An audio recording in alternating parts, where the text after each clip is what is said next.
저도 동두천에 이제 한 5번째쯤 왔는데 봄에 온 것은 처음입니다. 오늘 서울을 출발해서 저 중랑천 변을 따라서 쭉 오면서 왼쪽으로는 북악산이 보이고 특히 인수봉이 구름에 가려서 아주 멋지게 보였습니다. 그런데 중랑천이 아직도 이 가뭄이 계속되는데도 아주 물이 많았습니다. 양쪽에 테니스장이라든지 여러 가지 위락시설을 해가지고 아주 근사한 드라이브를 했습니다. 그러면서 생각을 했습니다. 오늘날 이 대한민국에서 태어나서 산다는 것이 얼마나 행복하느냐 하면서 왔습니다. 원래 정치의 기본은 치산치수라고 합니다. 산과 물을 어떻게 관리를 하느냐 하는 것이 정치와 경제의 기본입니다. 우리가 그동안에 돈을 많이 벌어놓으니까 치산치수를 잘 해가지고 이런 아름다운 국토를 만들어 나왔습니다. 동두천에 와보니까 아까 오세창 시장님께서 말씀하셨듯이 우리 서울에서 누리고 있는 이 안락한 거, 행복, 이게 동두천 분들의 희생 위에서 이루어지고 있는 것이 아니냐. 또 동두천에 기지를 둔 미군의 희생, 또 국군의 희생 위에서 우리가 서울에서 안락하게 살고 있는 것이 아니냐 하는 생각을 새삼하게 되었습니다. 원래 국민행동본부는 좌파 정권 10년 동안에 우리 국민들의 귀에 익은 이름이 되었습니다. 좌파 정권 10년 동안에 가장 열심히 싸워서 이 대한민국의 헌법이 지키려고 하는 몇 가지 가치를 지켜냈습니다. 대한민국 헌법은 진실, 정의, 자유를 지키기 위한 법입니다. 법이라는 것은 나쁜 사람을 혼을 내는 것이 바로 법의 힘입니다. 또 성실한 사람을 보호를 해가지고 열심히 살 수 있도록 지켜주는 것이 법의 힘인 것입니다. 나라가 잘 되는 방법이 두 가지가 있어요. 하나는 성실한 사람이 열심히 일을 하면은 출세도 하고 돈을 벌 수 있는 사회, 이게 또 하나입니다. 그리고 나쁜 짓을 하면은 응징을 받아가지고 감옥에 가든지 혼이 나는 사회, 이 두 가지가 같이 가야 그 나라는 제대로 가는 것입니다. 국민행동본부가 좌파 정권 시절에 한 일은 간단하게 줄여서 말하면 악당을 응징하는 것이었습니다. 이 나라가 망할 때 보면은 좋은 사람이 없어서 망하지 않습니다. 착한 사람이 없어서 망하지 않아요. 나쁜 사람을 혼내는 사람이 없을 때, 악당을 응징할 수 있는 용기 있는 사람이 없을 때 나라가 망하는 것입니다.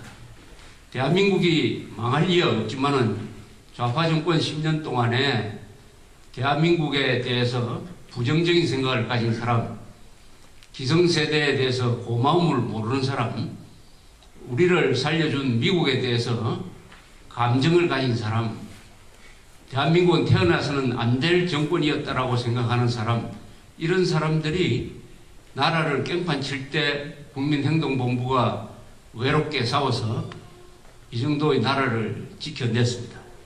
이제 정권이 바뀌어서 좀 편할 줄 알았더니 아직도 이 싸움은 계속되고 있습니다.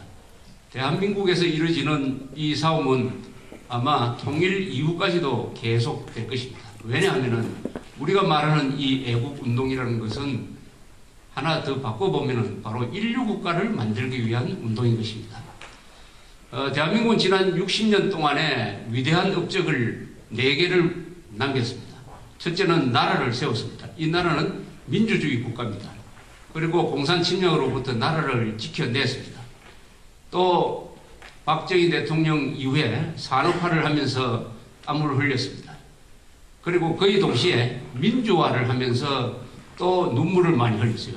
그래서 기성세대의 피와 땀과 눈물이 합쳐져서 만든 나라가 오늘날의 이 대한민국이라는 세계적인 금자탑인 것입니다. 지난 한 100년 동안에 세계 여러 나라 사람들이 나라를 만들어서 경쟁을 했습니다. 서로 좋은 나라를 만드는 경쟁을 했어요. 나름대로 열심히 했습니다. 그러나 지금 100년이 지나서 돌아보니까 150개국 되는 나라 중에서 가장 성공한 나라가 대한민국입니다. 이제는 우리가 조금만 힘을 쓰면은 인류국가를 만들 수가 있습니다. 인류국가는 어떤 나라냐? 바로 유럽에 있는 나라. 유럽에서 파생된 카나다, 미국, 뉴질랜드, 호주 같은 나라. 그리고 한 나라만이 유럽 나라가 아니고 기독교 국가가 아닌 나라가 인류국가가 되어 있습니다. 그 나라는 바로 옆에 있는 일본인 것입니다. 우리는 아마도 일본에 이어서 두 번째로 인류국가가 될 수 있는 바로 그 문턱까지 올라왔습니다. 불과 60년 만에 이 위협을 이룩했습니다. 그런데 지금 아주 중대한 고비에 서 있습니다. 건국, 호국, 산업화, 민주화를 해가지고 인류국가 문턱에 온 우리나라가 이제 인류국가로 가는 과정에서는 반드시 자유통일이라는 관문을 통과를 해야 됩니다. 자유통일을 하지 않고는 인류국가, 선진국가로 갈 수가 없습니다. 옆길로 갈 수 있는 방법이 없고 담을 뛰어넘을 방법이 없습니다. 반드시 자유통일이라는 문을 통과를 해야 됩니다. 그럼 어떻게 하면 이 자유통일이라는 문을 통과할 것이냐 하는 기로에 서 있는 것입니다. 대한민국은 아직 미래가 결정되지 않은 나라입니다. 1953년 7월 27일 휴전이 됐어요. 3년 동안 싸우다가 휴전되고 나서 그 뒤에 50년 이상 평화가 계속되니까 한국 사람들은 가만히 있으면 저절로 인류국가가 될 수 있고 자유통일도 저절로 이루어질 것이다라고 생각하지만 세상에는 좋은 것은 공짜가 없는 것입니다. 반드시 거기에 따른 희생과 피와 땀과 눈물이 있어야 됩니다. 그런데 기성세대와 달리 40대 이하의 이 젊은 세대들은 많이 다릅니다. 우리보다 우수한 점도 있어요. 그러나 걱정되는 점도 있습니다. 국민행동본부가 이 북부지방에 와서도 이런 조직을 만든 것은 바로 그런 걱정이 있기 때문에 그 걱정을 생각만 해서는 안 되고 완전히 행동으로 옮겨야 되겠다. 나라를 지키는 행동으로 옮겨야 되겠다. 그렇게 해서 여기에 이 북부본부를 만들었다고 저는 생각을 하고 있습니다. 어떤 걱정이 있느냐? 기성세대는 아무것도 없는 상태에서 이런 나라를 만들어내었습니다. 그런데 우리는 지금 미래 세대한테 이 대한민국이라는 나라를 넘겨주려고 합니다. 여기에 부탁을 하나 하고 싶어요. 뭐냐? 자유통일해가지고 인류국가를 만들어달라. 우리는 무에서 유를 만들었다.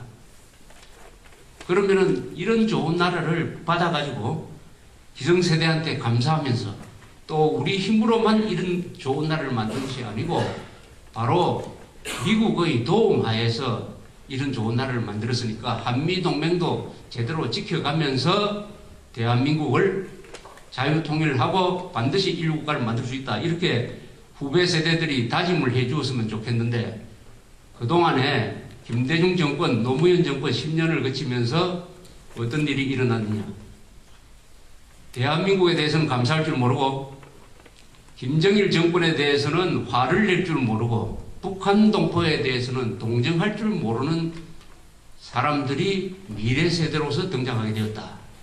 그렇게 된 원인은 우선은 10년 정권이 계속되는 동안에 대한민국의 부정적인 면만 들추어내고 김정일이 잘못한 것은 덮어놓고 가르치지도 않고 그리고 미국이 잘못한 것을 들추어내고 미국의 고마운 점은 일체 이야기해 주지 않는 바람에 젊은 세대가 미래의 대한민국을 지켜가야 할 세대가 고마움을 모르는 세대가 되어버렸다. 고마움을 모르는 세대가 되어버렸습니다.